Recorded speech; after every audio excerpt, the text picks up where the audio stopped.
The second late rent notice was already taped to her door. Willow Ellison is 28, black, an invoice and payroll assistant on the executive floor of Hannell Tower. Her mother's pills are running out, her rent is running late, and on her screen, 2 contractor timesheets bill full salaries for cleaners she has never once watched clock in. Park Mi-suk tells her to leave the vendor files alone. She doesn't.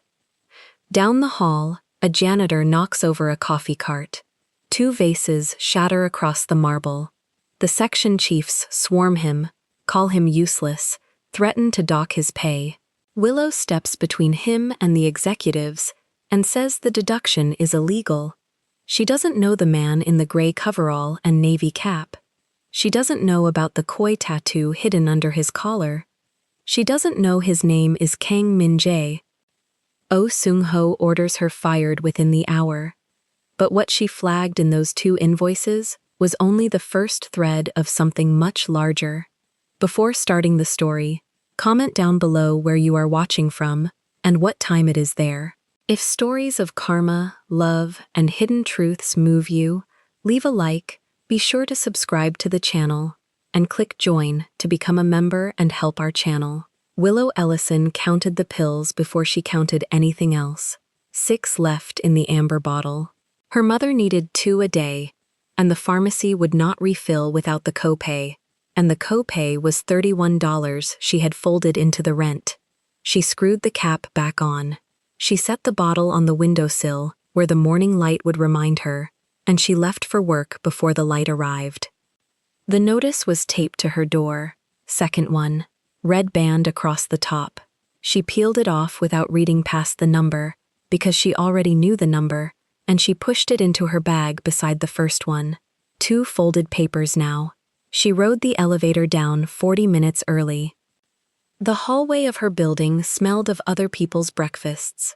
A child cried behind one door and stopped behind another. Willow held the tape's torn corner between 2 fingers all the way down, then dropped it in the lobby bin so it would not ride with her to work. She had a rule about that. What happened at home stayed folded in the bag. The building on the 40th floor got a version of her with nothing torn showing. She walked to the station instead of taking the bus. Saved a fare. Told herself it was the air. The math was always dressed up as a choice, and she had grown good at the dressing. Hannell Tower opened at 7 for the people who cleaned it and the people who counted its money.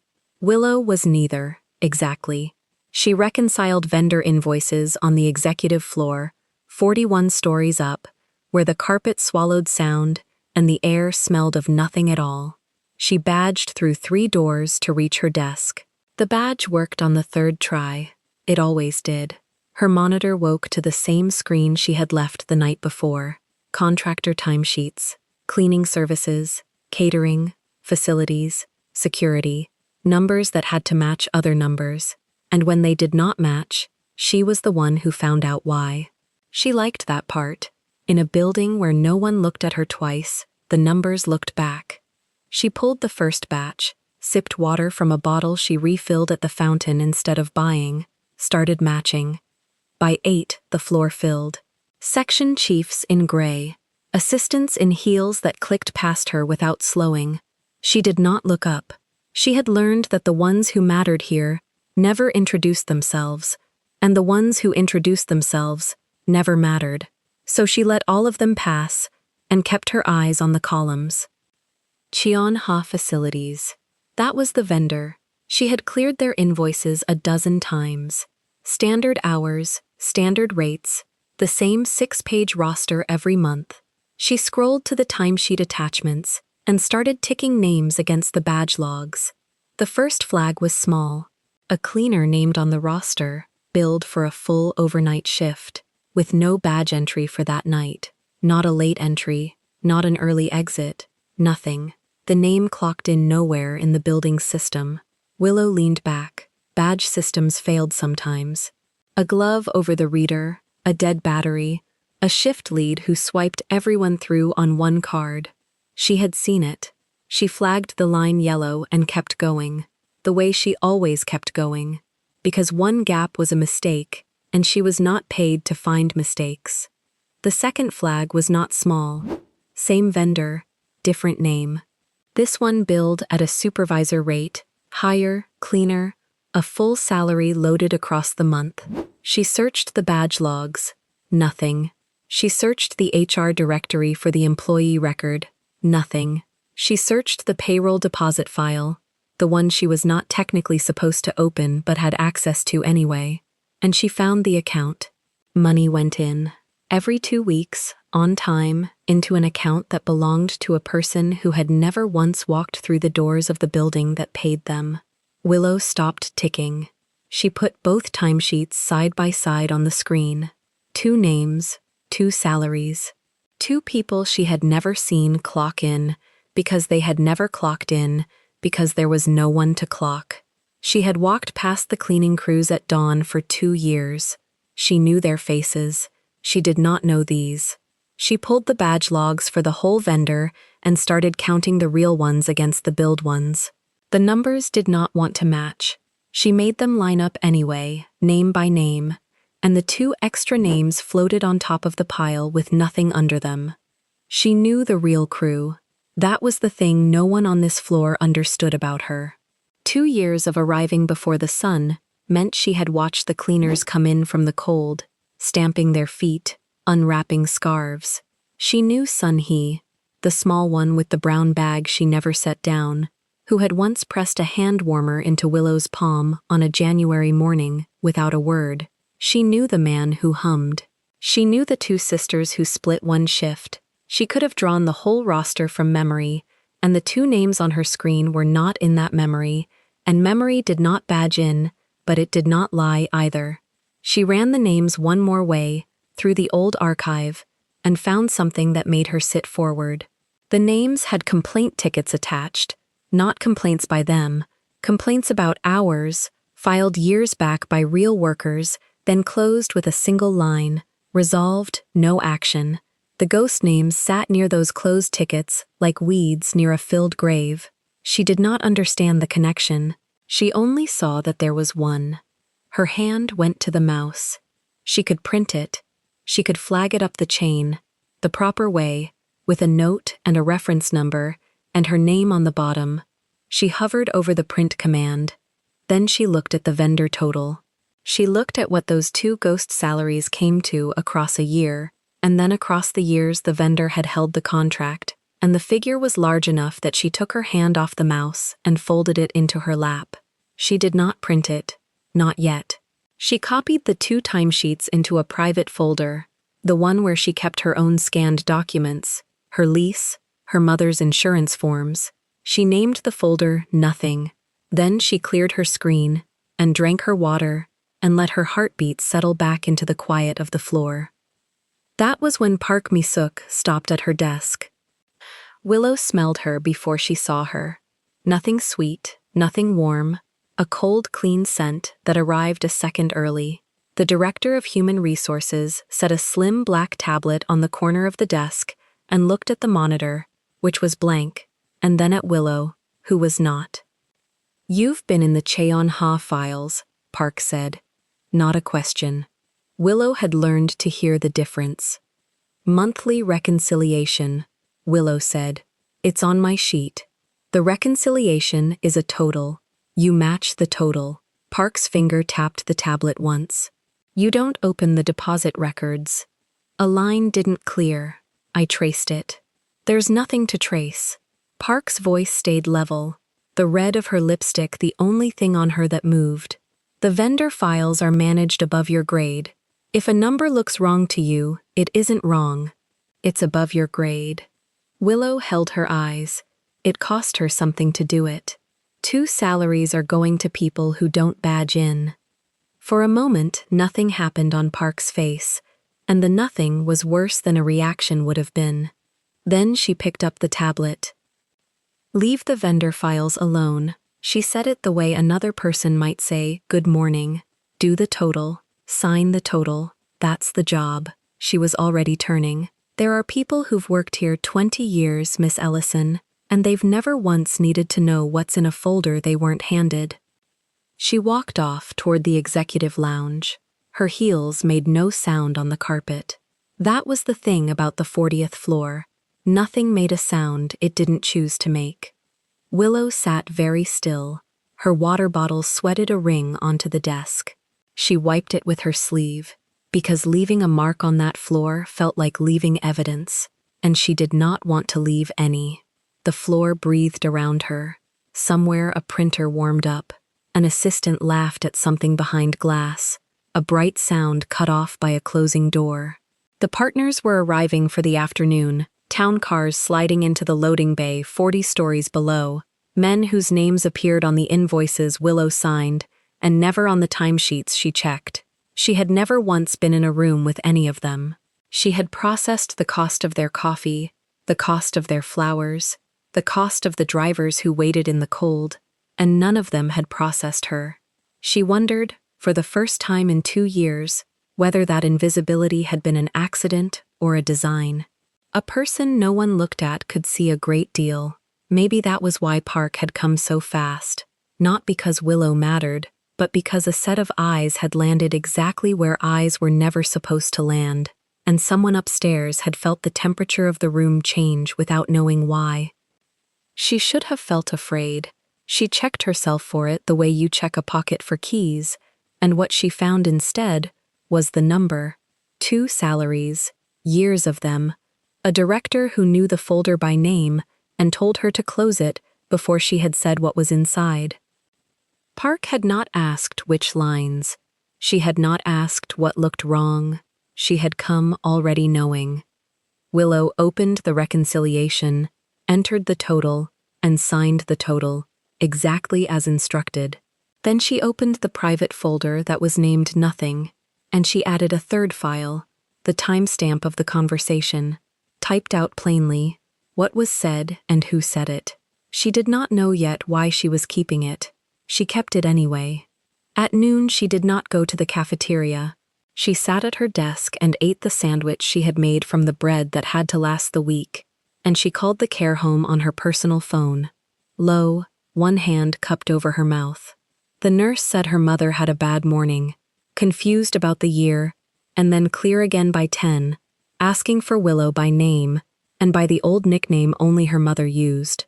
The nickname was from before, from the years when her mother had cleaned 3 houses a day and still braided Willow's hair straight and even every Sunday night, telling her over and over that numbers were the one thing in this world that could not push a person around if she learned to read them first. Willow had believed it. She had built a whole quiet life on believing it. The nurse said it kindly. The nurse also said, gently, the way people say the thing they've been told to say, that the account was 2 weeks behind and the office would need something by Friday. Friday, Willow said. Friday would be ideal. She said she understood. She always understood. She hung up and sat with the phone in both hands and did the arithmetic that had no answer. Rent on Friday. Care home on Friday. Pills before the 6 ran out, which was Thursday. $31 folded into money that was already promised twice over. She had a spreadsheet for her own life the way she had one for the building. Rows that had to match. Hers did not match either, and no one was going to tell her to leave it alone, because no one was watching hers at all. A message flashed on her monitor. All staff. The executive lounge would host the quarterly partner reception at 3, and non-essential floor staff were reminded to keep the corridor by the lounge clear. She was non-essential floor staff. She read the word twice and then closed the message. She thought about the timesheets. She thought about how easy it would be to do what she was told, sign the totals for the next 30 years, refill the 6 pills when there was money, and skip them when there wasn't, and pass the cleaning crews at dawn without wondering which of them were real. She opened the folder named Nothing. She looked at the 2 names that had no faces. She did not know what she wanted to do with them. She knew what Park wanted her to do, which was forget, and she found that she was not able to. Instead, she pulled the vendor's full contract history, quietly, the totals only, nothing that would show she had gone deeper. She wanted to see when the 2 names first appeared. She scrolled back through the months, and the names went back further than she expected, further than the current contract, as if they had been walking the halls of that building in ink for years, while never walking them in person. She thought about her mother's rule. Numbers could not push a person around if she read them first. She had read these first. She had read them before anyone told her not to, and now she was the only person on the floor who both knew and was not supposed to know. That was a strange kind of alone. It did not feel like power. It felt like standing on ice and hearing it speak under her weight. She copied the contract history into the folder named Nothing. 4 files now. 2 timesheets, 1 conversation, 1 history. She backed the folder up to a drive she kept in her bag. The small one, because a folder that lived only on a company machine could be closed by a company hand, and she had just learned how fast a hand could reach. She was still scrolling when the phone on her desk rang. Internal line. She almost never used it. The section chief's assistant, clipped and bored. Willow was to report to the corridor outside the executive lounge before 3. Extra hands for the reception setup. She was to bring nothing, and touch nothing, and stand where she was put. Understood, Willow said, and she meant it, because understanding was the one thing she had always been able to afford. She closed the folder named Nothing. She closed the contract history. She cleared her screen down to the blank total she had already signed, the clean number that said everything was fine, and she pushed back her chair. 2 salaries with no faces, a director who knew the folder before she opened it, 6 pills and a Friday that wanted 3 things from her at once. She carried all of it toward the executive floor's brightest corner, where the partners would drink from glasses she was not allowed to touch, and she did not yet know that the corridor outside that lounge was where the whole shape of her life was about to bend.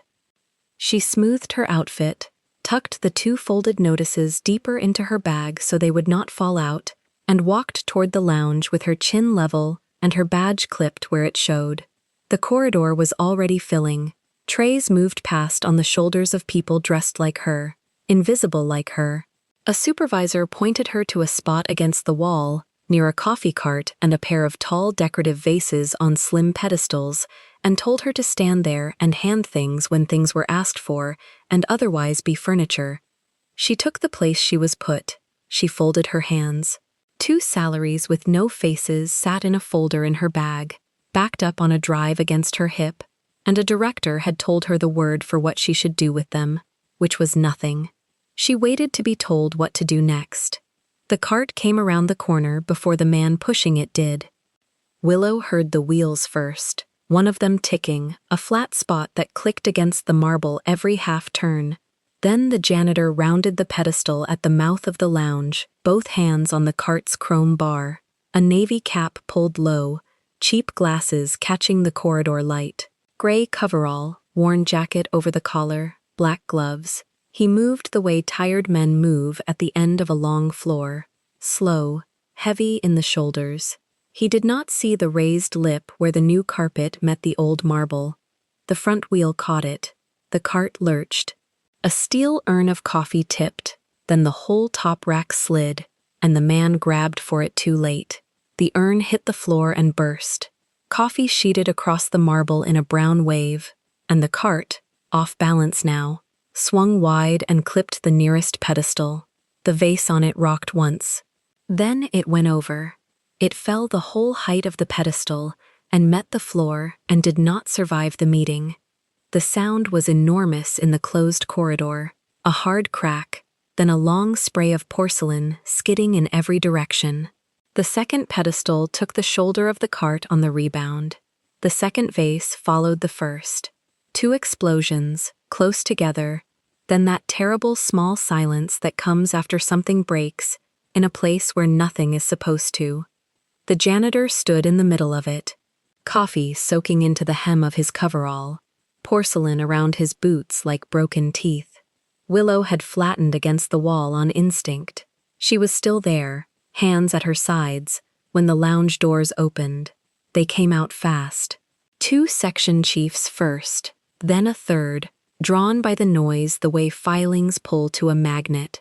Behind them, through the closing gap of the doors, she could see the reception already assembled, glasses of something pale, dark suits, the low hum of important people being important at each other.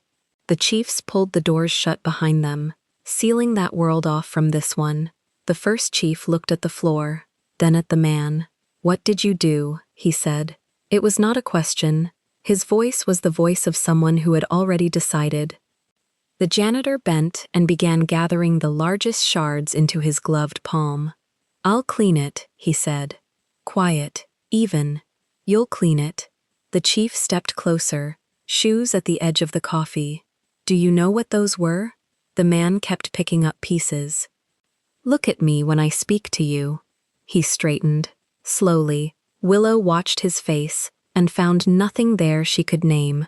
No fear, no scramble, none of the fast, small apologies she was used to seeing on men in gray uniforms when men in suits raised their voices. Just a steady flatness behind the cheap lenses. He held the shards in one cupped glove and waited. A second chief crouched by the pedestal and picked up a curved fragment, turning it to the light like a jeweler. "Joseon reproduction," he said. "To no one. To everyone. Commissioned. There's a pair. There was a pair." He let the piece drop. "You understand you can't pay for this. Not in 10 years.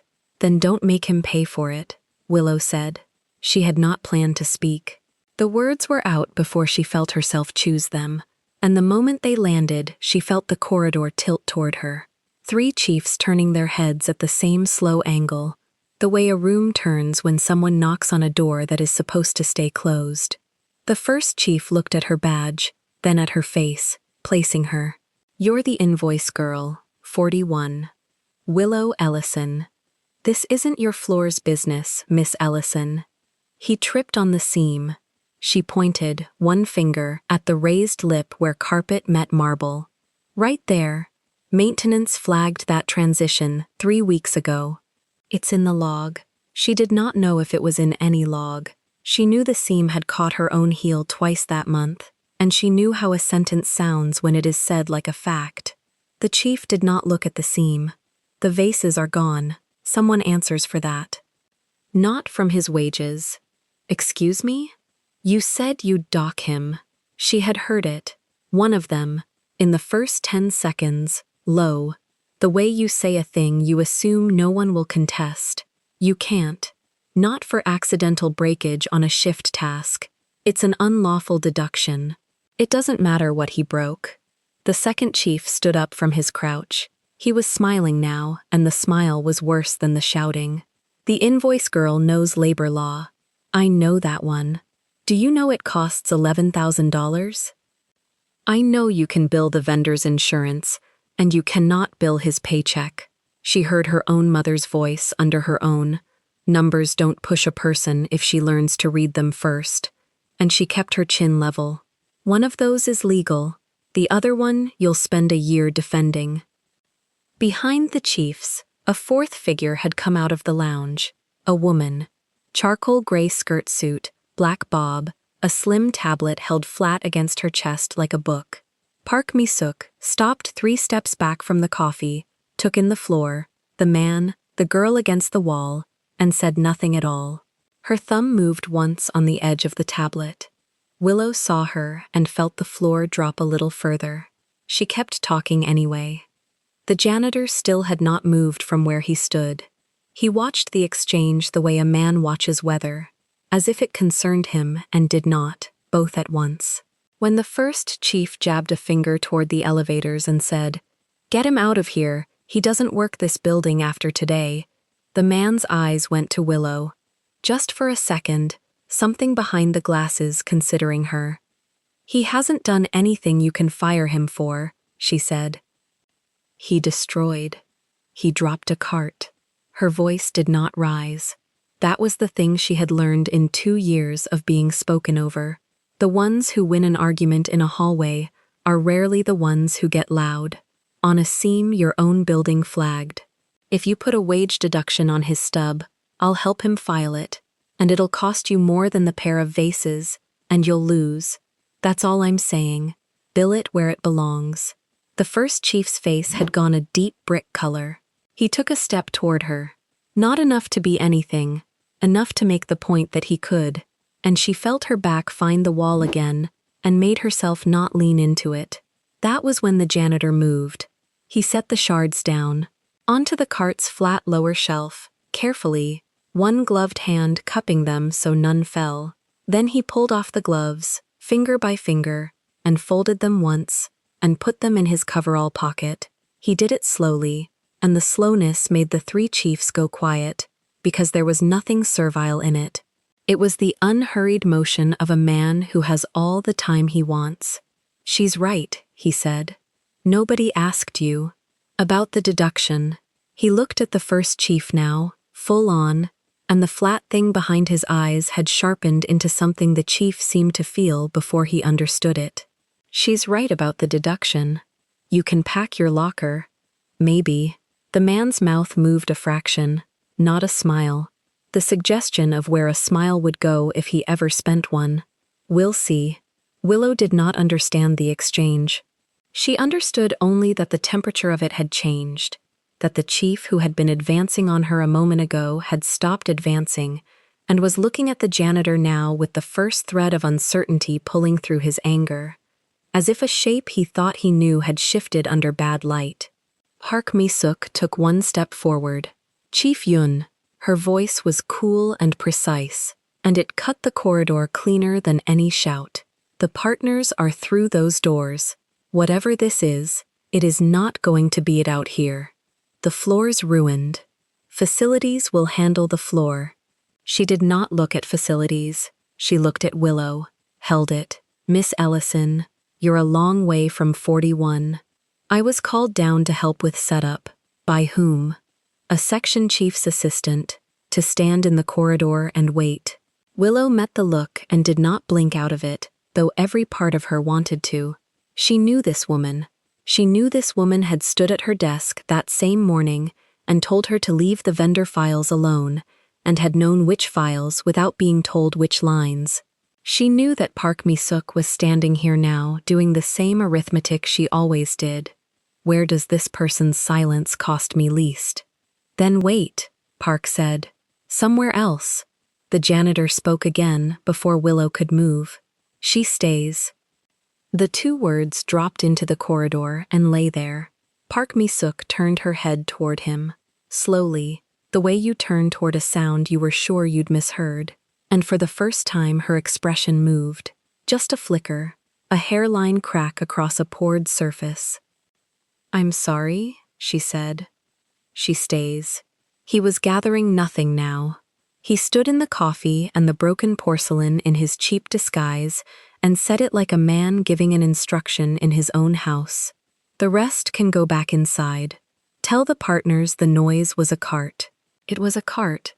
Chief Yun's face cycled through three things in 2 seconds.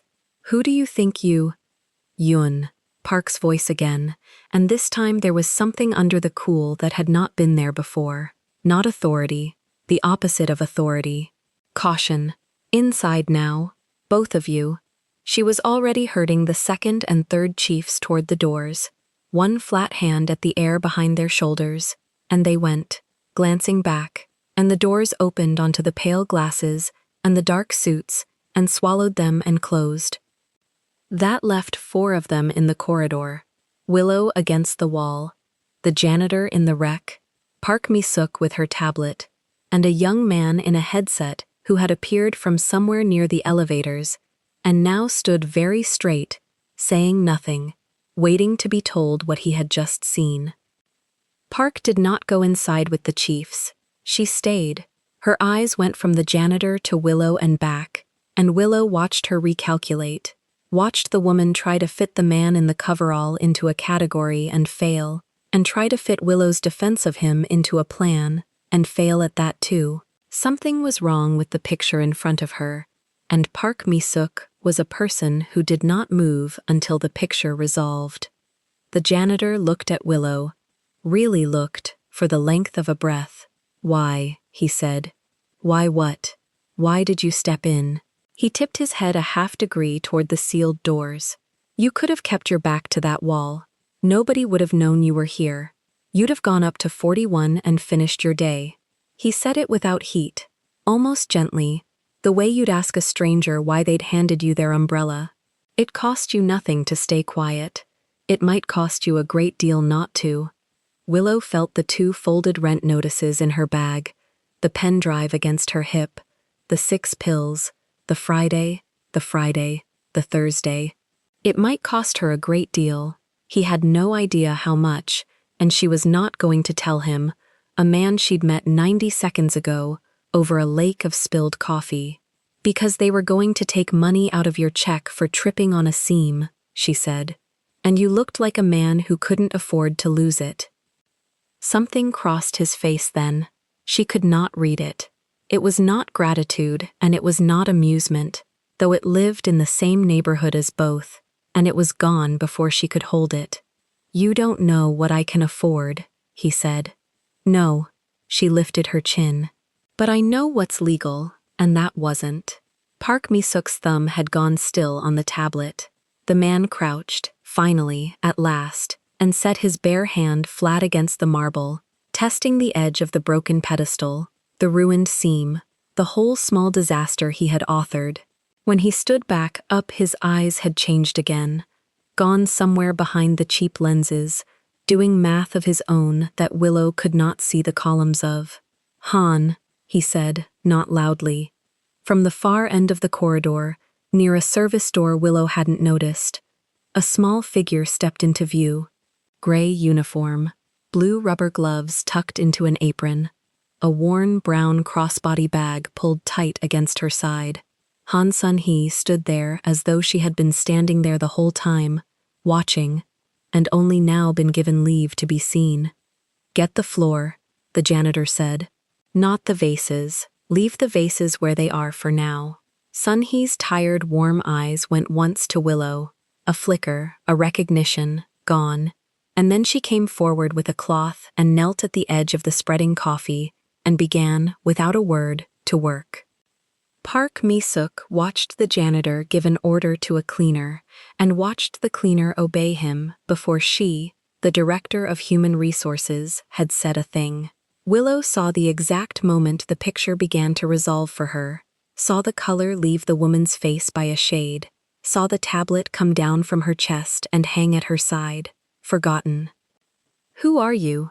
Park said, very quietly, to the man in the coverall. He pulled the cap off. He did it the way he'd done everything, slowly, without performance, letting the corridor do the reacting for him. Short black hair underneath. He folded the cap once and held it, and the flat, unreadable thing in his eyes had become perfectly, terribly legible, and it was not the face of any janitor Willow Ellison had ever defended. He looked at Park Mi-suk. He did not answer her. He looked at Willow instead. "You said not to believe what they said about my worth," he said, though she hadn't, not yet, not in those words. She would say something like it later, and never be sure if he'd heard it or foreseen it. "Remember that you said it." Down the corridor, Han Sun-hee wrung the cloth into the pail, and the water went brown, and she reached for the strap of the brown bag at her side, the way a person touches a thing to be sure it is still there. The cloth stopped moving. Sun-hee looked up, and her hands went quiet in the brown water, and something passed between her and the man in the coverall that Willow could not read. Park found her voice before anyone else. "You will put the cap back on," she said, "and you will go to the service floor, and none of this will have happened." The man turned the cap over once in his fingers. He set it on the shelf of the cart, beside the shards, the way a man sets down a thing he is finished with. "It happened," he said. He reached up and pushed the cheap glasses off his face. His eyes were not the eyes of a man who mops floors. They held the corridor the way a landlord holds a lease. Park took half a step back and did not seem to know she had done it. Then he took off the jacket. He did it slowly, one shoulder and then the other, folding the worn gray cloth over his arm. The collar of the coverall fell open, and there, climbing the left side of his neck in black ink, tail sliding down under the fabric, was the koi. The young man in the headset made a sound, not a word, a breath that had been sitting on top of a word for a long time. "Director Kang," he said. Something moved through the three chiefs still half in the doorway. Chief Yun's hand came off the frame. His mouth opened and closed. He looked at the janitor he had been ready to dock, and the shape of the man had not changed at all, and everything about him had. Willow did not move from the wall. She was doing arithmetic again, the only arithmetic she trusted, and the numbers were bad. The man she had defended out of nothing, out of a stumble on a seam, was the name at the top of the building, the name on the tower. Kang Min-jae looked at her, and only at her. "You said it cost me nothing to stay quiet," she said. Her voice came out level. She had not decided to speak. "It cost you nothing either." "No," he said. "It cost you your job." He said it plainly, the way you report weather to someone standing in the rain. Behind him, Park had already lifted the tablet again. Her thumb was moving. Willow watched it move and understood, in her body before her head, what it was doing. "You're processing it now," Willow said. Park did not look up. "Insubordination," she said. "Interference in a disciplinary matter. Access to files outside her grade." Each phrase clicked out flat, a coin laid on a counter. "Escort will be here in 4 minutes." "On whose order?" Min-jae said. "Operations." Park's chin lifted. Director Oh reviewed the incident. Director Oh is inside a room he was told to stay in. Min-jae's voice did not rise. That was the thing about it. It stayed low and even, and the corridor bent toward it. "But process it. I want it processed." Park's thumb stopped. For the first time she looked genuinely lost, the way a person looks when the instrument they have used their whole life gives a reading that cannot be true. "You want the termination to go through." "I want it stamped, dated, and filed," he said. "Every field, reason for cause, signed by you." He looked at Willow. "I want it real." Willow's stomach dropped. She had the pen drive in her bag. She had the lease folded next to it. She had 6 pills and a Friday, and a mother who had called her by a name from 20 years ago, and now she had a director of the empire asking a woman with red lipstick to make her unemployment official, and she could not see the floor of it. "Then it's done," Park said. Something like relief crossed her face, and Willow saw that too, and filed it. Park wanted the paper as badly as he did. That was wrong. That was very wrong, and Willow did not have the piece yet that made it make sense. The tablet chimed softly. Park turned it around so the screen faced the corridor. A small cruelty, showing the thing was final. "Effective now," she said. "Miss Ellison, your badge is deactivated. Building access revoked. HR will contact you regarding your belongings." Willow pushed off the wall. Her legs held. "I'll get my bag." "Your bag has been logged as—" "It's on my chair on 41, Willow said, "and it has my mother's insurance forms in it, and I am going to walk to it." Min-jae lifted 2 fingers, a small movement, and the young man in the headset went still, like a dog told to sit. "She walks to her desk," Min-jae said. "She keeps her bag. Han goes with her." Sun-hee rose from the floor, her knees cracked. She wiped her blue gloves on the apron and picked up the pail, and she came to Willow's side without being told twice, and the brown crossbody swung against her hip. They walked. Behind them, Willow heard Park say, low, "You understand what you've just done in front of the partner's floor," and she did not hear the answer. Her mind kept snagging on the wrong things. The coffee still cooling on the marble, the pen drive against her ribs. The way Chief Yoon's mouth had opened when the young man said the name, as if the name were a door and the door had opened onto a drop. She had spent 2 years being the woman no one looked at, and now 4 dozen people had watched her fired, and by tomorrow the version of it that survived would not be hers. She knew how buildings told stories about women like her. "Keep your face plain," Sun-hee murmured, reading her. They watched the elevator. Willow smoothed it. 2 years of practice made it easy. At the executive floor, she had learned to show a version of herself with nothing torn on it, and she showed that version now, the way she showed it to the badge reader every morning, the way she had shown it across a city in a stained uniform in 12-degree cold. The corridor to the elevators was long. Willow's ears were ringing. Beside her, the small woman kept pace, and near the doors, when the chiefs and the tablet and the koi neck were all behind them and out of earshot, Sun-hee spoke for the first time in English, quiet and rough. "You know his mother's crew swept these floors," she said. Willow looked at her. Long ago. Sun-hee pressed the call button. Before the suits. He remembers who is kind when it costs nothing. She glanced up, weathered face folding. "You were kind when it cost you everything. That is different. He will not forget that either." The doors opened. They stepped in. Willow watched the numbers count down and said nothing, because there was nothing to say that would not shake. At 41, her desk was exactly as she had left it. The screen showed the signed total, the one she had been ordered to sign, sitting there like a clean plate over a dirty one. Her bag hung on the chair. She lifted it. She felt the small, hard shape of the pen drive through the fabric and let out a breath she had been holding since the cap came off. She did not sit. She stood at the desk that was no longer hers and looked at the folder icon, the one named Nothing, and her hand hovered over the mouse. "Leave it closed," Sun-hee said softly. "They'll wipe it.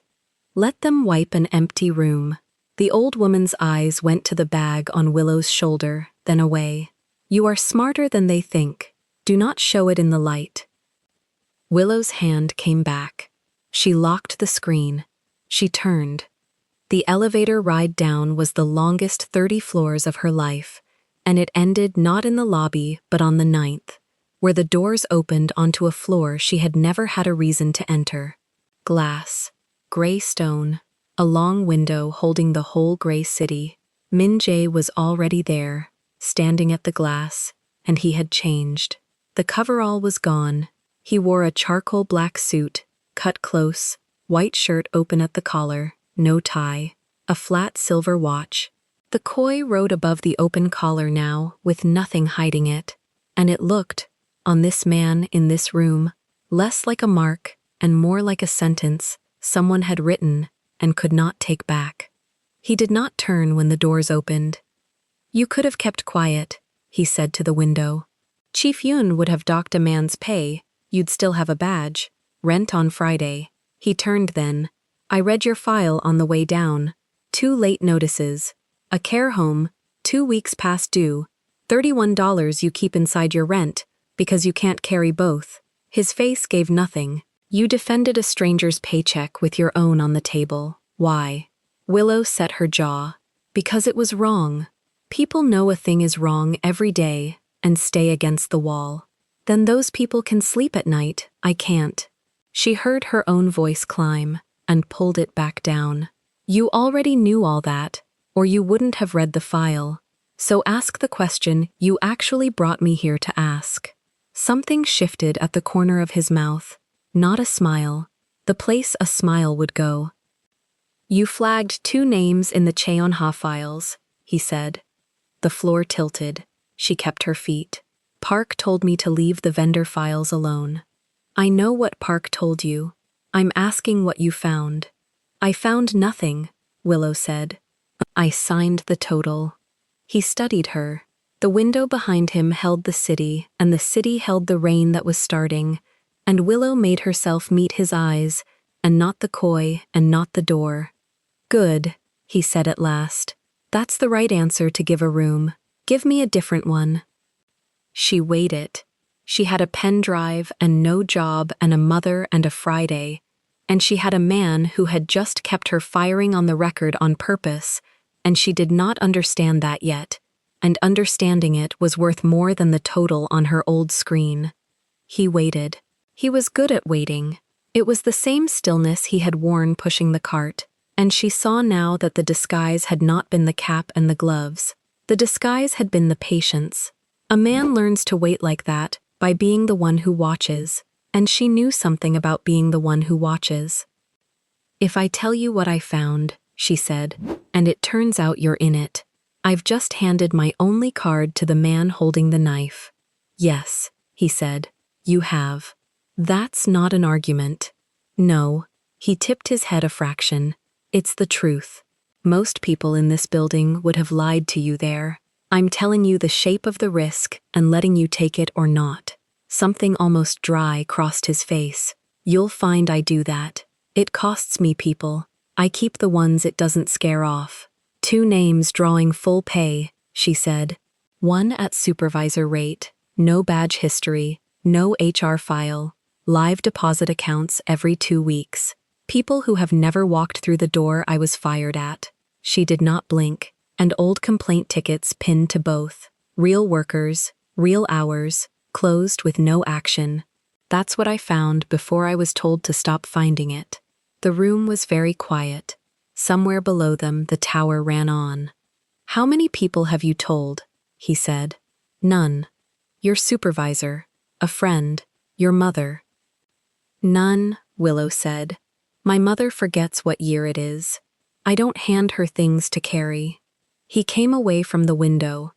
Up close, he was taller than the coverall had let him be, and the koi at his throat moved when he spoke. "Here is what happened today," he said. "A janitor broke 2 vases. A payroll assistant defended him and was fired for cause, on record, by the head of HR, in front of 40 section staff and a floor of partners. That story is already leaving this building." He let it sit. "I need it to stay exactly that. A woman punished for helping the help. The moment it becomes a woman who found something, she stops being an embarrassment and becomes a problem. And problems in this building do not get fired. They get erased." Willow's mouth went dry. "That's why you made her stamp it. Retaliation," he said. "Documented, dated, witnessed. The day I ever need to prove someone wanted you gone, I have the paper, signed by her hand." His eyes held hers. "You are more protected fired than you ever were employed. You just don't feel it yet." "I don't feel Friday either," Willow said. "Protection doesn't pay a care home." "No." He reached into the inside of the jacket and Willow's whole body braced, and what he took out was not money. It was a folded sheet, cream, heavy, a letterhead she couldn't read upside down. "I'm offering you a title," he said. "Interim Director of Organizational Integrity and Head of Presidential Transition. 30 days, full access, every ledger, every vendor, every contract in this company." He held the paper, but did not give it. "You audit the empire, top to bottom, no file closed to you." Willow looked at the sheet and then at him. "Directors don't get fired at 3 o'clock and hired at 4. This one does. That's the point. The termination protects you. The appointment gives you the keys." He turned the paper so she could see her own name typed on it, spelled right, which no one in this building had ever bothered to do. "You said you found things you were told to stop finding. I'm handing you a badge that says no one can tell you to stop." She did not reach for it. "Full access. Every ledger. Every one. Including yours." For the first time, he went still in a way that was not control. Just a beat. The rain ran on the glass behind him. "Including mine," he said. "You audit me too. Everything I sign, everything I own, every account with my name near it. If it's dirty, you find it. And you find it with the same face you used on the seam in the floor." He set the paper down on the stone ledge, between them, and stepped back from it. "I don't want a director who trusts me. I had a whole floor of those. I want the one who couldn't stay against the wall." Willow looked at the paper on the ledge. Cream, heavy, her name. Behind it, the city, the rain, the drop of 9 floors to the lobby she'd walked in through that morning as a woman with 6 pills and a folded notice, and no idea the man mopping the executive floor was the man who owned it. "Why me?" she said. "Really? Not the kindness story. Not your mother's crew." She saw his eyes flick. Sun-hee had told her something true. Then, the real one. "Because you already did the work," he said. "You found the two names with no one asking and no one paying you, and then you protected it, and then you almost let yourself be fired rather than handed over cheap." He nodded at the door they'd come through. "Everyone else in this tower is either in the scheme or afraid of the people who are. You're the only one who saw it and had nothing to gain by looking." He picked the paper back up, held it out, this time to her hand. 30 days, he said. "You already know where the bodies are. I'm just going to make it legal for you to dig them up." Willow looked at his hand, and the paper in it, and the koi above his open collar. Down the hall, Sun-hee waited with the brown bag against her hip, the bag she never left, and Willow did not yet know what was inside it, but she was beginning to understand that everything in this building that mattered was being carried by someone the building had decided not to see. She took the paper. 30 days, she said, and I start with the vendor files. Something moved behind his eyes that might have been approval and might have been a warning, and he did not tell her which. "Then you'd better move fast," he said. "The moment your new badge scans, the people who wanted you gone will know exactly why you're still here." Willow's new badge scanned green on the first try. She stood in front of the 9th floor door and heard the lock release, and something in her chest tightened at how easy it was. 2 years the old badge had failed her 3 times a morning. This one opened on the first pass. She stepped through before the sound finished, because Min-jae's warning was still fresh, and if the people who wanted her gone were about to learn why she stayed, she wanted a door between her and them. Sun-hee was already inside. The small woman sat on the edge of a chair too big for her, blue gloves off now, folded on her knee. The brown bag rested against her hip where it always rested. She looked up when Willow entered, and for a moment neither of them said anything. "He told me to wait here," Sun-hee said. "He tells a lot of people to wait somewhere today." Sun-hee almost smiled. The smile lines deepened and then went flat. "You should sit." Willow didn't sit. She set her own bag on the long table, the one with the city behind it, and she pressed her palm flat on the surface to feel that it was real. The appointment letter was inside her bag, folded once, her name spelled right. 30 days, full access. She had said she would start with the vendor files, and she had meant it before the elevator even moved. Sun-hee watched her hands. "You went back for your bag," she said. "At your desk. You touched something in it, and your shoulders came down." "A drive," Willow said. There was no reason to lie to this woman. "I keep copies." "Good." Sun-hee's rough hands closed over the strap of the brown bag. "I keep copies too." The room went quiet in a different way. Willow turned from the window. She looked at the bag she had seen 100 times, at the early hours, at the elevator, at the corner of her eye for 2 years. The bag Sun-hee never set down, not for the coffee cart, not for the vases, not while she scrubbed the floor on her knees an hour ago. She had assumed it held a wallet, a phone, the small things a working woman carries. "Han," Willow said. "What's in the bag?" Sun-hee lifted the flap. She did it slowly, the way a person opens a thing they have carried a long time and are not sure they should. Inside, packed tight, were papers. Folded, refolded, the creases gone soft and gray from being pressed against a body all day. Not one sheet, a stack. Sun-hee drew them out with both hands and laid them on the long table, and she smoothed them with her palm, the way you smooth a cloth over something you are about to serve. "Rosters," she said. "From the night shift. Every month, I copy them on the machine on 9 when the office empties. 5 years. Willow's throat moved. 5 years. I did not know what they were. Sun-hee kept her eyes on the paper, not on Willow. I only knew the names were wrong. Willow came to the table. She stood over the stack and did not touch it yet, because touching it made it hers, and she wanted one more second of it being only Sun-hee's. "Wrong how," she said. "I clean these floors at night." Sun-hee spread 3 sheets apart with a fingertip. "I know who is here. I know who mops the west stair, and who does the elevators, and who takes the executive toilets, because nobody else will. 14 of us, every night for years, 14. She tapped a name, but the paper says 22. 22 people paid. I have never in 5 years seen 22.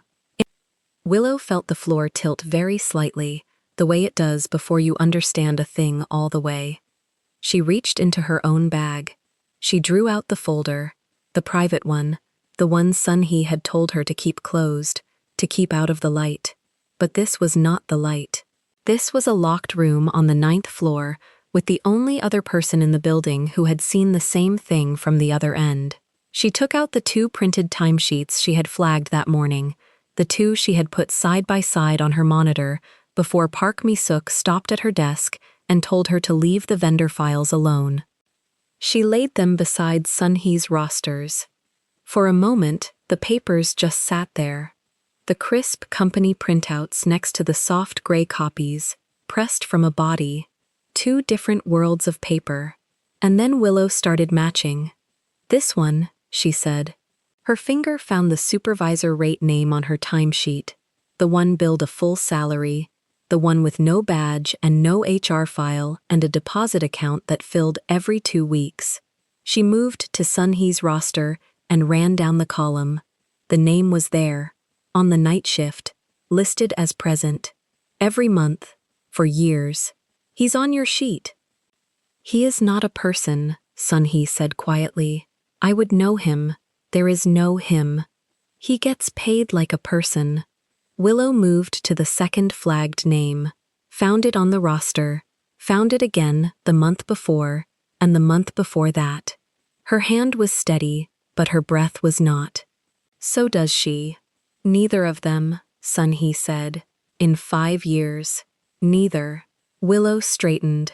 She looked at the whole spread of paper on the table, and the thing that had been a shape in the dark that morning came all the way up into the light, and had edges now. 2 names on her monitor was an error. 2 names a person could explain, a data entry slip, a contractor who worked remote, a payroll lag. 2 names, she could have been told, was above her grade. 2 names became 22 across 5 years of copied rosters, and it was not an error anymore. It was a machine. She started counting the difference out loud without meaning to. 14 real, 22 paid. That's 8. Her voice went flat and fast, the counting voice, her mother's voice. 8 full salaries a month. 1 at supervisor rate. Deposits every 2 weeks to accounts with no faces. She looked at Sun-hee. Times 60 months. Sun-hee didn't do the math. She had carried the answer in her bag too long to need it. "Millions," Willow said. The word sat in the room. Outside the window, the rain had started, thin lines on the glass, the city smearing behind it. "Where does it go?" Willow said. "Not to Sun-hee, to the paper. The money for the 8 who don't exist. It goes into accounts, and the accounts belong to..." She stopped. She did not have that piece yet. She had the ghost names and the deposits, but the far end of the pipe, the mouth it emptied into, was still dark. She marked the dark spot in her mind the way she marked everything. Not yet. Later. There would be a later now, because she had 30 days and a badge that opened doors. She looked down at her own 2 flagged sheets, and a colder understanding arrived. "They knew I saw," she said. Sun-hee raised her tired eyes. "This morning, I flagged 2 names. I put them side by side, and I pulled the contract history, and I never printed a thing." Willow's hand pressed flat on the table again, and within the hour, Park Mi-suk was standing at my desk. She didn't ask which lines. She didn't ask what looked wrong. The pieces were sliding now. each one clicking against the next. She already knew. She came to my desk knowing what I'd touched, and she told me to sign the total and leave the vendor files alone. She locked your files, Sun-hee said. After, I heard it on the floor. She locked them because I looked. Willow heard her own voice drop. Not because of the vase. She turned toward the window, then turned back, because she couldn't hold still with it. The vase was the excuse. She said it slowly, testing each word for the crack that would prove it wrong, and finding none. I stepped in for the janitor. Fine, that's insubordination, that's interference. That's the story that leaves the building. Woman punished for helping the cleaning crew. Clean, simple, nothing about numbers. Her jaw set. But they didn't decide to erase me at 3 o'clock in that hallway. They decided this morning. When I flagged 2 names I wasn't supposed to see. Sun-hee's hands folded back over her empty bag. They were already going to remove you, she said. The cart only told them when. Willow closed her eyes for 1 second. She thought of Park's face in the hallway. The relief. She had watched Park sign the termination with her thumb moving fast on the tablet, watched her want the paper stamped and dated as much as Min-jae wanted it, and it had made no sense then, a woman eager to fire under her own name in front of witnesses. It made sense now. Park had been trying to close the door on Willow before Willow connected the payments. The firing wasn't an overreaction. It was a lid coming down, and it had come down too slow. They moved to bury me the same morning I found it, Willow said, opening her eyes. They just didn't move fast enough. No, Sun-hee agreed. You are still here. Willow looked at the woman across the table, this small, wiry person with the weathered, kind face, who had copied rosters in an empty office for 5 years and carried them against her ribs and never once set the bag down where a company hand could reach it. Why me? Willow said. It came out softer than she meant. You've had these for years. You could have taken them to anyone. Sun-hee's smile lines moved, and this time the smile stayed a moment. Take them to who? It wasn't bitter, it was plain. A cleaner walks into an office with copied paper and says the rich men are stealing, and she is gone by lunch and the paper is gone with her.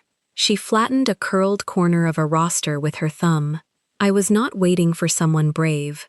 Brave gets you fired. I was waiting for someone who could read them. Willow's mother stood up in her chest.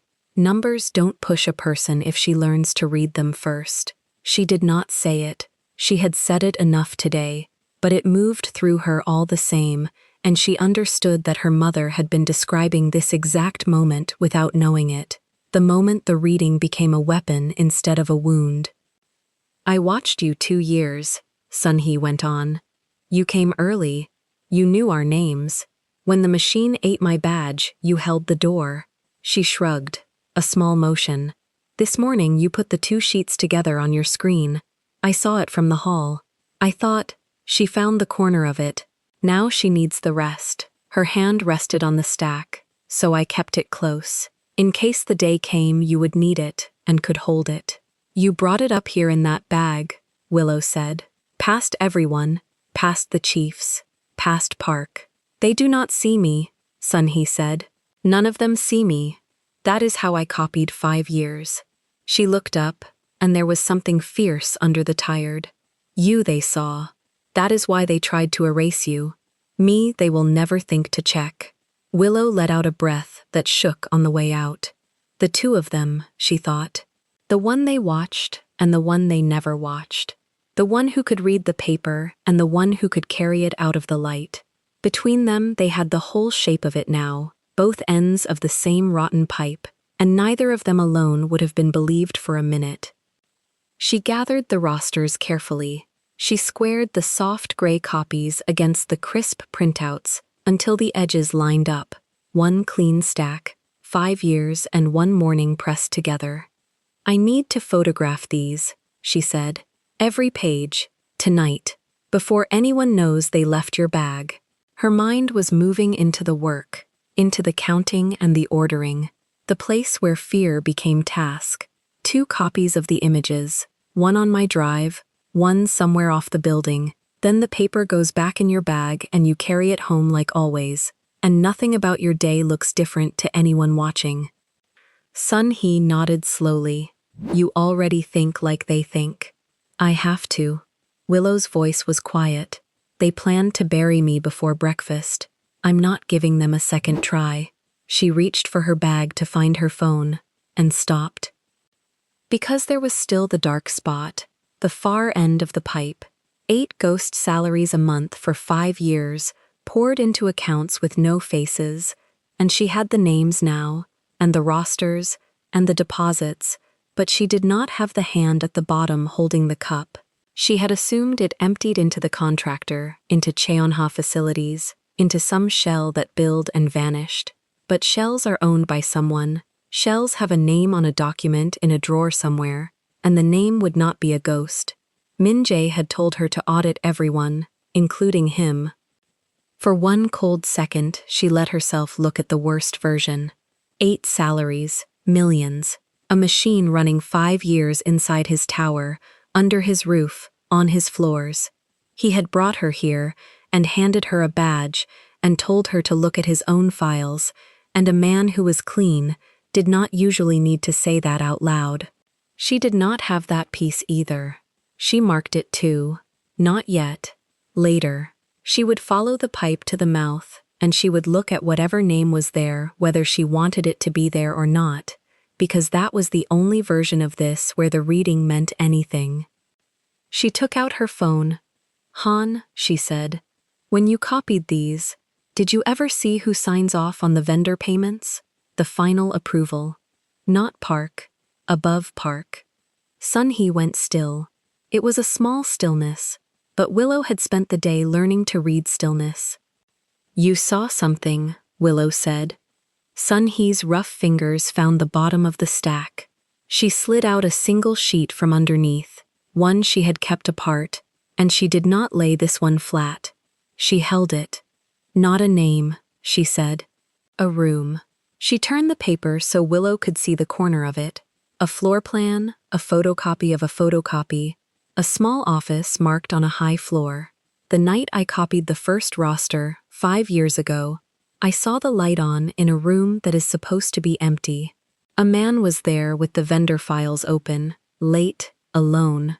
She swallowed. I did not see his face. I saw his shoes, oxblood, and gold at his wrist when he reached for the drawer. Willow's hand closed slowly around her phone. She knew those shoes. She knew that gold. She had watched the man wear both while another man's name got stamped onto her termination. Operations reviewed the incident, Park had said. Director O reviewed it. The same Director O who had ordered her fired within minutes and had never once come out into the hall to look at what he was erasing. Oh, Sing-ho, Willow said. She did not say it as a question, and Sun-hee did not answer it as one. The small woman only set the floor plan on top of the stack, the last sheet, the one that turned a pile of ghost names into a direction. Rain ran down the glass behind them. 9 floors below, somewhere in the tower, the man in the oxblood shoes did not yet know that the woman he'd tried to erase before lunch was standing over 5 years of his machine with the only witness who had ever seen the light on in the wrong room. Willow raised the phone over the first page. Start the timer for me, she said, and her voice had gone very calm, the calm of a woman who had finally stopped being pushed and started to read. We photograph all of it before anyone remembers your bag exists. The shutter clicked once in the quiet room, and then it kept clicking. The phone rang before the last page was photographed. Willow set the camera down and looked at the screen. A number she did not have saved, a mobile, the kind that dialed once and hung up if you let it. She let it. 2 rings, 3, then silence. She went back to the roster and lined up the next sheet under the desk lamp and took the shot. The phone rang again. Same number. This time she picked it up and said nothing. Miss Ellison, a man's voice, easy, warm, the warmth of someone paid to sound warm. I'm with the city desk. I'm working a piece on the leadership change at Haniol. I'd love 30 seconds. She held the phone away from her ear and looked at it. Her name, her cell, a reporter. She had scanned a new badge less than 3 hours ago. How did you get this number? She said. You'd be surprised what people share when there's a story. A pause built for her to fill. She did not fill it. So, you were promoted the same afternoon you were fired. That's a hell of a Tuesday. People are asking how a payroll clerk ends up running the presidential transition. I'd rather hear it from you than from them. Sun-hee had gone still by the door, blue gloves folded over the strap of the brown bag. Willow met her eyes and shook her head once, small. No comment, Willow said, and ended the call. She put the phone face down. Her hand was steady. She made it steady. Then she picked the phone back up because face down solved nothing, and she opened the browser, and she typed the name of the tower into the search bar the way you press on a bruise to learn how deep it goes. It was already there. Not the city desk yet. Something faster, cheaper. A gossip account with a blue check and 400,000 followers had posted 2 photos an hour ago. The first was grainy, shot through rain, the underground garage of the tower. A woman climbing into the back of a black car. The angle caught the yellow of her outfit, the long dark hair, the silver at her wrist. Her. The second was a crop of the first, zoomed until her face broke into pixels, a white arrow drawn pointing at the door of the car and, in the driver's frame, the shape of a man in a charcoal suit. The caption ran under it. New director at Hanyul, got the job the old-fashioned way. Heir's mystery girl. Someone counted the hours between her firing and her title, and did the math for the whole internet. Willow read it twice. That was the thing she did with numbers she didn't want to believe. She read them twice. They were in the garage, she said. This morning, when he walked me down. Sun-hee crossed the room and looked at the screen over her shoulder, and her mouth thinned. Chief Yun rides down at 4, she said. Every day, he would have seen the car. The math the internet had done was clean, and it was wrong, and it did not matter that it was wrong. That was what Willow understood as she scrolled. Truth was slower than the story. The story had already left the building. She kept scrolling, because stopping felt like flinching. The comments were a wall. Some of them used her old title, Payroll Girl, like it was a punchline. Some of them used words that had nothing to do with a spreadsheet. A few of them, the ones that landed, said the thing gently, which was worse. Of course. Look at her. That's how it works up there. The building had wanted her to be exactly this the whole time. A woman who was invisible until she was suddenly, suspiciously visible. And now they had made her the only kind of visible a woman like her was allowed. Not the one who read the numbers. The one who climbed into the car. Her phone buzzed in her hand. A text now, from the same unsaved mobile, the reporter. Reaching out one more time before we run it. Care to confirm your prior medical leave? A source shared documentation Ray. Emotional instability. Want your side. She stopped scrolling. Medical leave. She had never taken medical leave. She read the word instability, and something under her ribs went cold and precise. She had never taken leave, and she had never been unstable, and someone had a file that said both. Park, she said. Sun-hee did not ask what she meant. Willow set the phone down on the roster she had just photographed, on the 22 names where 14 people worked, and she put her palms flat on the desk and she breathed. Behind the rain, the city was a smear of lights. She did not look at it. She looked at the pages. A file that said emotional instability did not exist by accident. It was written. It was dated. It was filed by a hand with access to her record, and that hand belonged to the woman who had come to her desk this morning, already knowing what she'd touched. Park had not built the file today. Park had built it before today, and kept it, the way you keep a card face down until the table needs it. The audit had a shape now, and the shape was pointed at Willow's mother, because the reporter had called the mobile first, and then he had called somewhere else. He had said the city desk. City desks called sources. Somebody's source had a care home's number. She dialed the home before the thought finished forming. 3 rings. The night aide picked up, the young one, Da-un, who liked her mother and called her Mrs. Ellison, with the S-E soft. "Oh," Da-un said, and there was a hitch in it. "Miss Ellison, I was going to call you. A man phoned. He said he was family, a cousin. He wanted to know about your mother's condition, about her, the girl chose the word carefully, her memory, whether it ran in the family. I didn't say anything. I told him we don't give out information. But he knew her name. He knew the room." "You did right," Willow said. Her voice came out level and kind, and it cost her everything to keep it there. "Da-un, listen, don't put any call through to her room. Not family, not doctors, not me, unless it's my cell. If anyone comes to the desk asking, you don't confirm she's a resident. Can you do that?" "I can do that." A breath. "Is she in trouble?" "No," Willow said. "I am. She's not.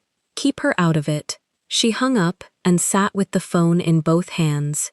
Her mother, who could not always find the year, who last week had asked for Willow by the old name, the one only her mother used.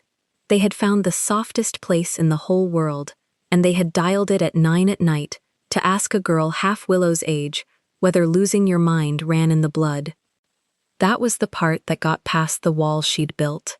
Not the car, not the caption, not the word instability with her name attached. The care home. She felt her jaw go tight, and her eyes sting, and she pressed the heel of her hand against her mouth and held it there until the wave passed. It passed. She made it pass. Sun Hee had not moved to comfort her, which was the right thing, the only bearable thing.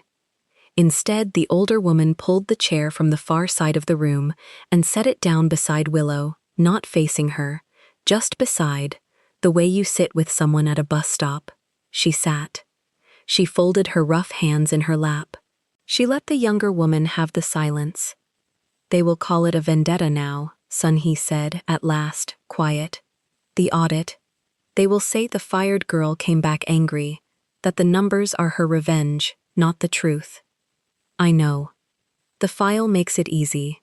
A woman who is not well, humiliated, given a title she should not have, using it to hurt the men who let her go." Sun Hee turned her hands over.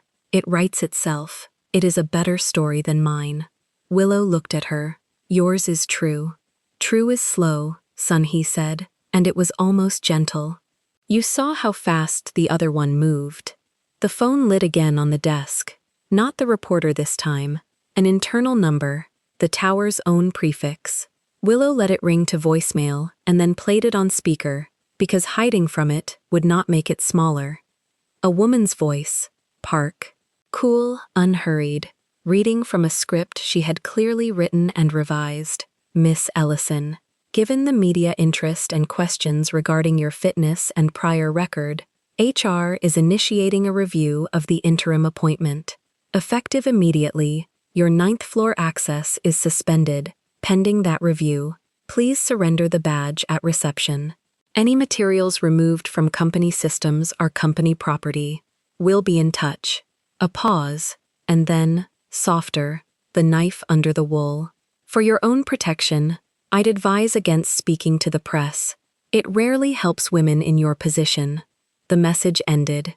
The room was very quiet. The rain kept on. Willow reached for the badge clipped at her hip, the one that had scanned green 3 hours ago, first try, and she held it in her palm and felt the plastic of it, the small, ordinary weight, and she understood that they had taken the thing back before it had finished being new. Suspended, pending review. Access to the 9th floor gone, which meant the files gone, which meant the ledgers, the contracts, the vendor archive she'd been told this morning to leave in peace and had been about to open with a full clearance for the first time in her life. all of it locked behind a door her badge no longer opened. She had been fired at 3, promoted at 4, photographed by 5, called a liar and a climber by 9, suspended by 9:15.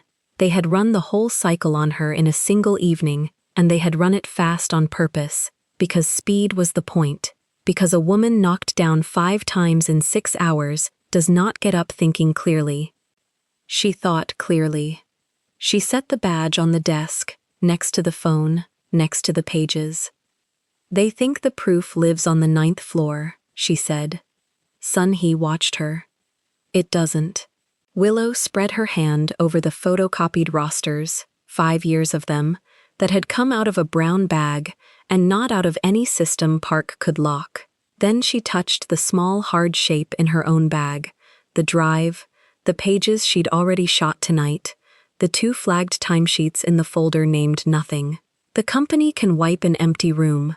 It can suspend a badge. It can't reach into your bag and it can't reach into mine. They will say we stole it. Let them say I stole a photocopy of a lie they wrote. Willow's voice had gone very even. Every page they call theft is a page proving the theft was theirs. She picked up the phone and did not call the reporter back, and did not call Min Jae, who was somewhere in this building, not knowing yet how completely they had turned the day against her. She opened the camera instead. There were 4 pages of the roster left unshot. Suspended access did not mean the pages in front of her had vanished. They were here, in this room, for as long as she was in this room, and she was in this room now. She photographed the 5th page. The shutter clicked. You have maybe 10 minutes, Sun-hee said, rising, moving to the door to watch the hall. Security comes to walk you out. Park will send them slow, to look fair, but she will send them. Then I need 8. Willow worked. She shot the 6th page and the 7th, squaring each sheet under the lamp, the deposit column, the 22 names, the supervisor rate on the line that belonged to no living person. She shot the floor plan Sun-hee had pulled from the bottom of the pile, the room that should have been dark, and she made herself say the 2 details aloud, as she framed them, so she'd have them in her voice on the audio if the pictures were ever questioned. Oxblood shoes. Gold at the wrist. She did not say the name. The name was a conclusion, and she photographed evidence, not conclusions. But the evidence pointed one way, and she knew which way, and so did Sun-hee. When the last page was shot, she opened her mail and sent every image to 2 places that were not the company and not her phone. One went to a private account she'd made years ago for her mother's insurance scans. The other went to a print shop 3 blocks from her apartment that would hold a file for pickup for 30 days, paper backup, outside the building, outside the cloud, the kind of redundancy her mother had taught her without ever using the word. What is of the house stays folded in the bag. What they can reach, assume they will. The upload bar crawled. The rain crawled with it. Down the hall a chime sounded, an elevator arriving, and Sun-hee's head turned. Now they come, the older woman said. Willow watched the bar. Sent. 2 green checks. She closed the mail and cleared the recent photos from the visible roll, and left the originals buried, where a bored guard glancing at a phone would not think to dig. Then she stood, and she slid the folder named nothing into her bag beside the drive, and she clipped the dead badge back to her hip, because handing it over meekly was its own small message. I kept the rules even while you broke them, and rules leave a record. 2 guards turned the corner, not hurrying, faces careful. Behind them, a step back, in the charcoal skirt suit with the black tablet held to her chest like a shield, came Park Mi-suk. She had come to watch it done. Of course she had. She had come this morning too. Miss Ellison. Park's voice was smooth. This doesn't have to be difficult. Your badge, please. And the bag will need to be checked. Company property. Willow looked at her for a long moment. At the red matte mouth pressed thin. At the tablet where a file with the words emotional instability sat waiting for a byline. She thought about the reporter and Da-yoon's careful voice, and her mother in a room down which no calls would go tonight. She thought about the 2 photos in the rain and the caption that had done the building's oldest work for it, folding a woman who read numbers back down into a woman who climbed into cars. She unclipped the badge and held it out. Park's hand came forward. "The bag stays with me," Willow said. "There's a copy of my mother's insurance authorization in it, and my termination letter, signed by you, dated today. If you want to search a fired woman's personal bag in a hallway in front of 2 witnesses, on the same night your office leaked a medical file to a reporter, then reach in." She did not raise her voice, she lowered it. "But you'll want to be very sure what you're touching, because everything I have twice, and the second copy isn't in this building." Park's hand stopped in the air. The guards looked at each other. The tablet did not move. "Take her badge," Park said finally, and the smoothness had a hairline crack running through it now. "Escort her out. The bag is hers." Willow set the dead badge in Park's open palm and closed the older woman's fingers around it, gently, the way you return something to a stranger who dropped it. "You wrote the file before this morning," Willow said, "only for her. You've been holding it for years, which means you always knew there'd be a night you'd need it." She picked up her bag. "You just didn't know it'd be mine." She walked between the 2 guards toward the elevator, with the rain running down the 9th floor glass behind her. 1 bag on her shoulder, no badge, no title, no access.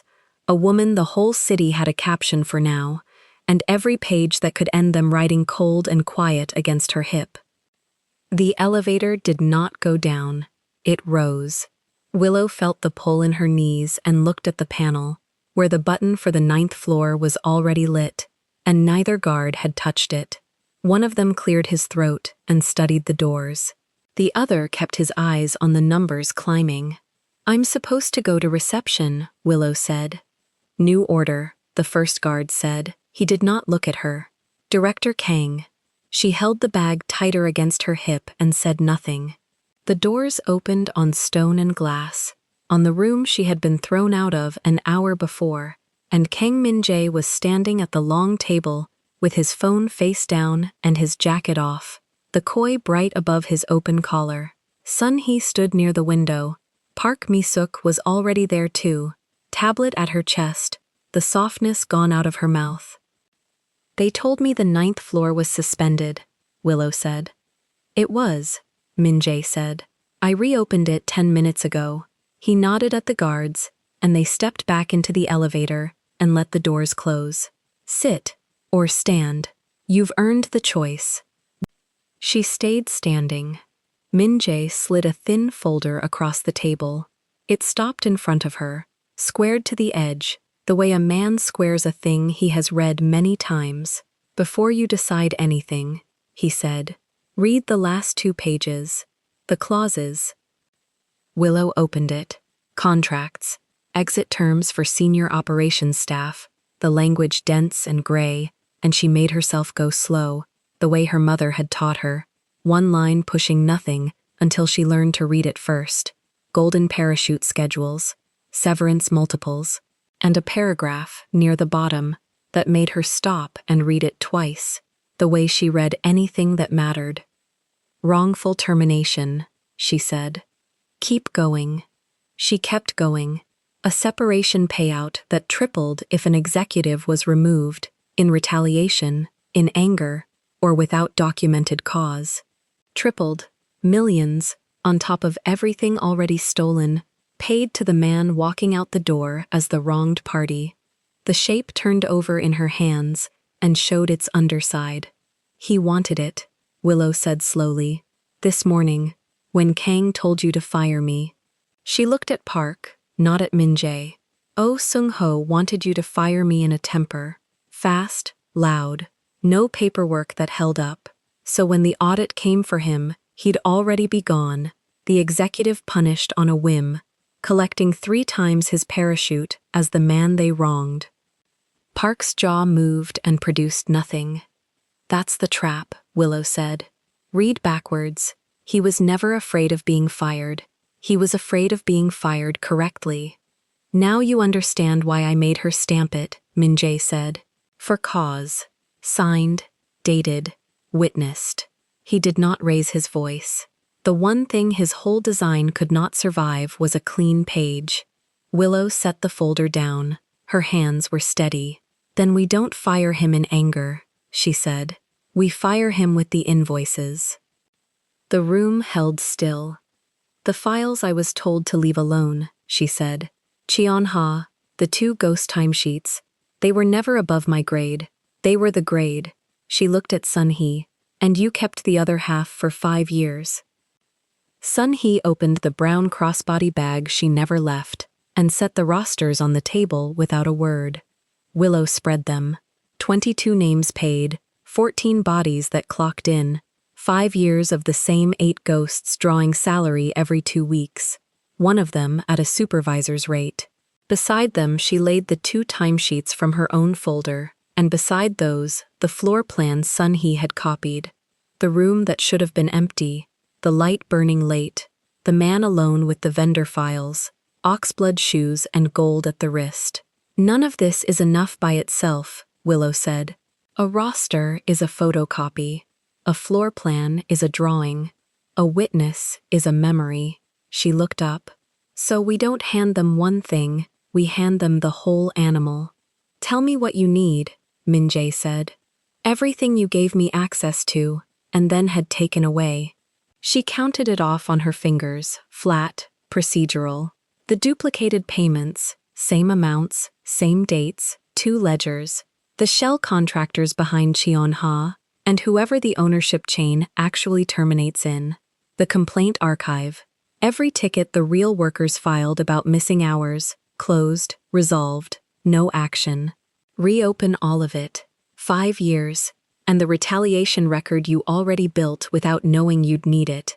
My termination, my suspension, the file Park wrote before this morning, the call to my mother's care home. Park's head turned at that. I made no call to any care home. No, Willow said. You made the file that gave someone permission to. She did not look away. You wrote it before you knew whose name would go on it. Silence. Then Park set the tablet down on the table, screen dark, and pushed it an inch toward Willow, the way a person surrenders a thing rather than hands it over. He kept his own copies, Park said. Her voice had gone quiet and even. Sing-ho, he never trusted the shells to stay buried, so he built a record to protect himself if one of us ever turned. Ownership documents. He thought it made him safe. She stopped. It's on a drive in the operations vault. I have the code. Min-jae looked at her for a long moment. Why now? Because you made her stamp it for cause, Park said. I signed that this morning, thinking it was the smart end of it. I've had all day to understand it was the noose. She looked at Willow. He was going to let me hang beside him. The parachute triples for him. There's no clause for the woman who signs the papers. Willow held her eyes. Then you testify, on record, tonight. Yes. And it doesn't buy you out of anything, Willow said. It goes in the file like everything else. I know what it does. Min-jae picked up his phone, turned it over, made one call, opened the 9th floor systems, all of it. Director of Organizational Integrity has full access, restored, logged from this minute. A pause. Yes, her badge, tonight. He set the phone down. You're not interim as of now. The board convenes for succession at 9 tomorrow. You'll present. Present what? The company, Min-jae said. The whole company. You're the only one who ever saw it. She did not sleep. She worked. The 9th floor lights stayed on through the night, and Sun-hee stayed with her. And somewhere near 2 in the morning, a courier brought the drive from the operations vault, and Park read out the code with her coat still on. The duplicated payments matched to the cent. The shell chain ran through 3 names and came to rest. In a signature, Sung-ho had been too careful to forge and too arrogant to hide. In a holding company whose sole beneficial owner was Oh Sung-ho himself.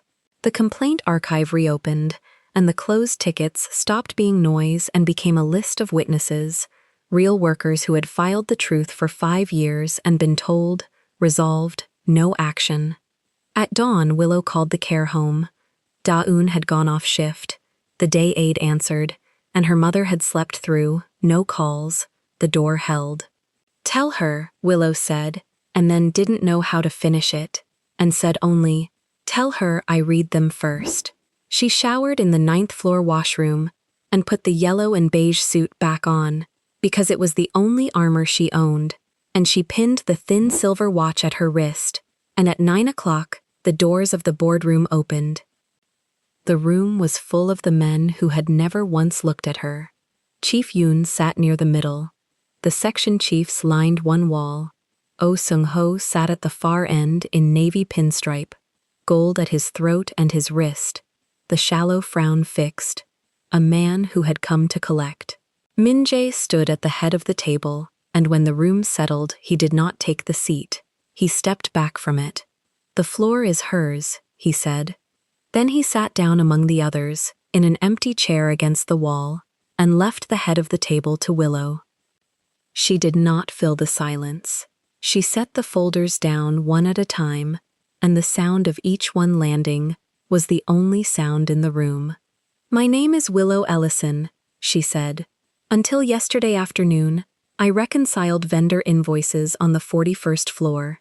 Most of you have walked past me for 2 years. One of you had me fired for it." She opened the first file. "Let's begin with what I was told to leave alone." She did not raise her voice once. She showed them the 2 ledgers side by side, the same payments booked twice, and let them read the amounts. She laid Sunhee's 5 years of rosters against the payroll and let them count the 8 names no one had ever met.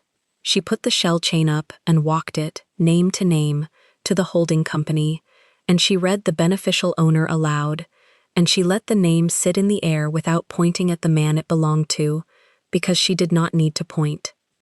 She played the recordings, she read the buried complaints, not summarized, read, the workers' own words about hours stolen and answers never given, and beside each executive's name she set the number of tickets he had personally closed with no action, so that every man in that room was rated, at last, by the people he had silenced.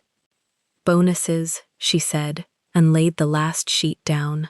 "Performance bonuses, funded out of the diverted payroll. Money that was taken from people who clock in at 11 at night was paid to people in this room for the quarter they took it." Chief Yoon's face had gone the color of the stone walls. Down the table, a chief reached for his water glass, changed his mind, and put his hand back in his lap. No one wrote anything. There was nothing left to take a note about. Every figure Willow read was already theirs. She was only saying it out loud, in a room, for the first time.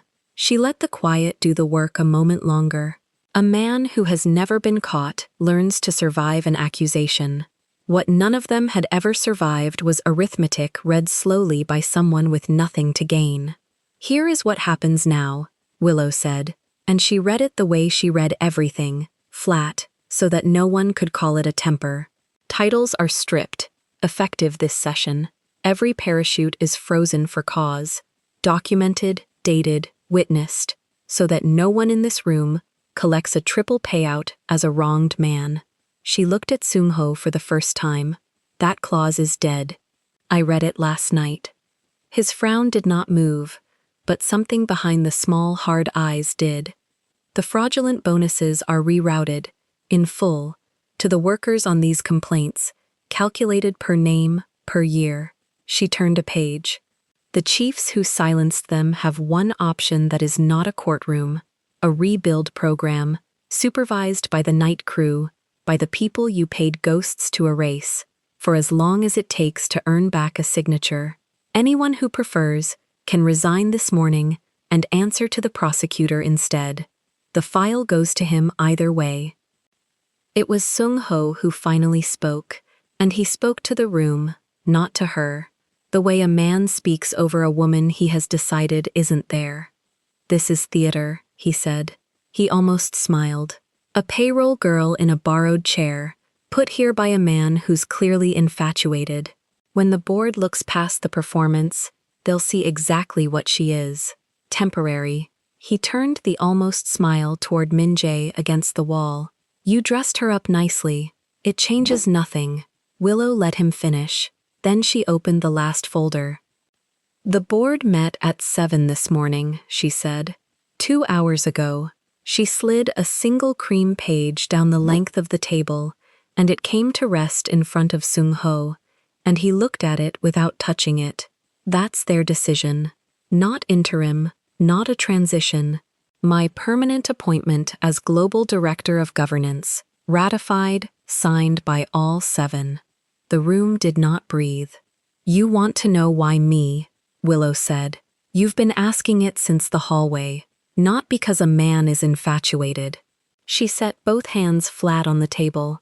Because when every one of you was busy being seen, I was the one nobody looked at, and I saw the whole company, the invoices and the rosters, and the empty room with the light on. You built a machine that only worked if the person reading the numbers didn't matter. She straightened. You hired the wrong assistant. Sung-ho did not pick up the page. He looked at it the way a man looks at a bill he has decided not to pay, and the almost smile held for one more second before it failed at the corners. He set both hands on the arms of his chair.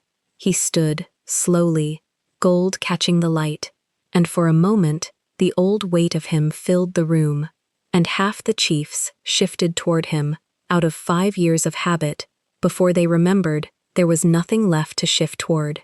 Then 2 people from legal came in through the doors behind him, and the moment went out like a switch, and he was only a heavy-set man in a good suit being asked to come with them.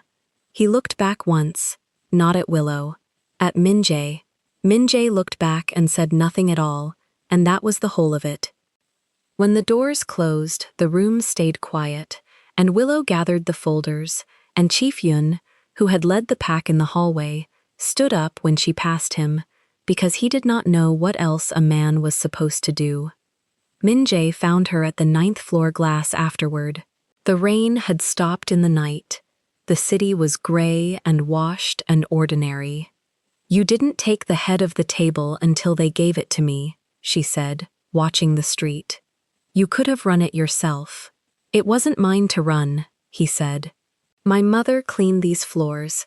She used to tell me you can learn everything about a company by watching who it decides not to see. He stood beside her, not behind. It cost me nothing to sit down. It would have cost me everything to stand where you stood.